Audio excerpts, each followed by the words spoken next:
പാദത്തിന് വിളക്കും പാതയിൽ പ്രകാശവുമാണ്. സങ്കീർത്തനം 119:105. സഭയ്ക്ക് വന്ദനം. ജീവിതം ഒരു പ്രഹേളികയാണ്.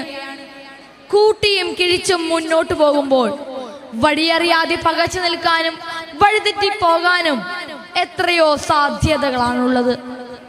കൊടുങ്കാട്ടിലകപ്പെട്ട് വഴിയറിയാതെ പകച്ചു നിൽക്കുന്ന ഒരു കൊച്ചു കുഞ്ഞിനെ പോലെ എത്രയോ തവണ ആശ്വാസത്തിന്റെ ഒരു ചൂണ്ടുപലക തേടി നാം അലഞ്ഞിരിക്കുന്നു.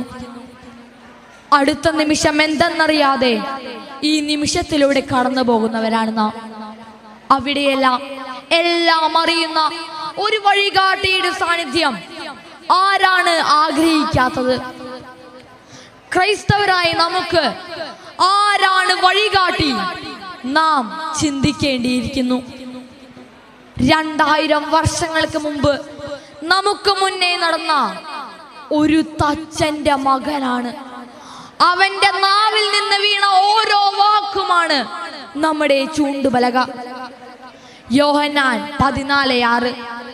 യേശുക്രിസ്തു വഴിയും സത്യവും ജീവനുമാണ്. ദൈവവചനം മാംസമായതാണ് യേശുക്രിസ്തുവെങ്കിൽ അത് ലിഖിത രൂപത്തിലായതാണ് വിശുദ്ധ ഗ്രന്ഥത്തിലെ ഓരോ വചനവും. വചനമാകുന്ന വിളക്കെടുത്ത് നടക്കുന്നവന് ചുറ്റും അന്ധകാരമില്ലല്ലോ. അവന്റെ കൂടെ നടക്കുന്നവരും പ്രകാശത്തിലാണ്. സ്വന്തം ജീവിതത്തിന് വഴിതെളിക്കാനും മറ്റുള്ളവർക്ക് വെളിച്ചം പകരുന്ന വഴികാട്ടിയാകാനുമുള്ള ഒരു ക്രിസ്ത്യാനിയുടെ ആയുധം ദൈവനിവേശിതമായ ദൈവവചനമല്ലാതെ മറ്റെന്താണ്? അഗ്നി പോലെയും പാറയെ തകർക്കുന്ന കൂടം പോലെയുമാണ് ദൈവവചനമെന്ന് ജെറമിയ പ്രവാചകൻ പറയുന്നു. വഴിയിലെ പ്രതിബന്ധങ്ങളൊക്കെയും തകർത്തെറിയാൻ കെൽപ്പുള്ള വഴികാട്ടിയാണ് വചനമെന്ന് സാരം.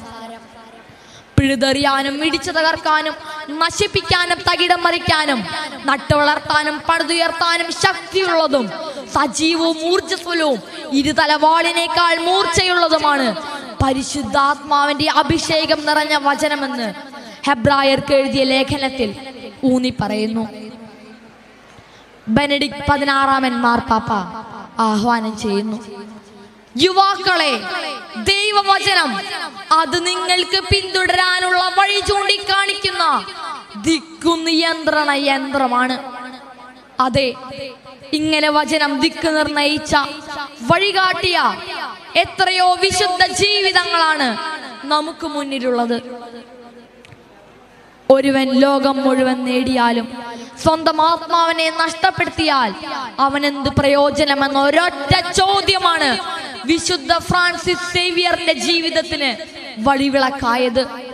കുത്തഴിഞ്ഞ അഗസ്റ്റിനെ വിശുദ്ധ അഗസ്തീനോസ് ആക്കിയതും ദൈവവചനമായിരുന്നു.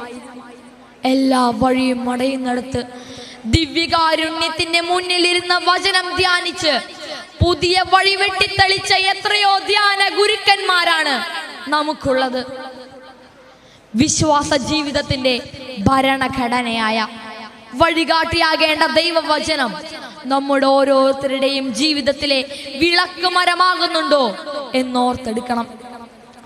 അൾത്താരയോടും സക്രാരിയോടും ഏറ്റവും ചേർന്ന് നിൽക്കുന്ന അൾത്താരപാലന്മാരായ നമ്മുടെ ജീവിതത്തിൽ എന്താണ് ദൈവവചനത്തിന്റെ പ്രസക്തി? സമൂഹ മാധ്യമങ്ങളിലെ അഴുക്കടിയുന്നിടങ്ങളിൽ നിന്നും തമ്പുരാന്റെ വചനം ചേർത്ത് പിടിച്ചിറങ്ങി നടക്കാൻ നമുക്ക് കഴിയുന്നുണ്ടോ? വചനം ശ്രവിച്ച്, വചനത്തിൽ ആശ്രയിച്ച്, വചനം അനുസരിച്ച്, വചനം പങ്കുവച്ച്, വചനം ജീവിക്കുന്ന മനുഷ്യനാകുമ്പോൾ ജീവസുറ്റ വചനം വഴികാട്ടിയാകും. തിരിച്ചറിവും മുന്നറിയിപ്പുമായി വചനം ഉള്ളിൽ പ്രകാശം പരത്തും. വചനം പ്രഘോഷിക്കുന്നവരെയും കൂടെ കൊണ്ട് നടക്കുന്ന കൂട്ടുകാരെയുമെല്ലാം കളിയാക്കുന്ന, ഒറ്റപ്പെടുത്തുന്ന പ്രവണതയാണ് ന്യൂജൻ തലമുറയിൽ പലരുടെയും. എന്നാൽ ഒന്നോർക്കണം, കാലങ്ങൾക്കും ദേശങ്ങൾക്കും അതീതനായവൻ സഭയ്ക്ക് ദാനമായി തന്നതാണ് ദൈവവചനം. നിങ്ങളിൽ പാകിയിരിക്കുന്നതും നിങ്ങളുടെ ആത്മാക്കളെ രക്ഷിക്കാൻ കഴിയുന്നതുമായ ദൈവവചനത്തെ വിനയപൂർവ്വം സ്വീകരിക്കാനും വഴികാട്ടിയാക്കാനും വിശുദ്ധ യാക്കോബ് ശ്ലീഹ ആഹ്വാനം ചെയ്യുന്നത് പോലെ നമുക്കും കഴിയട്ടെ. നന്ദി, നമസ്കാരം. ജയ് ക്രൈസ്റ്റ്.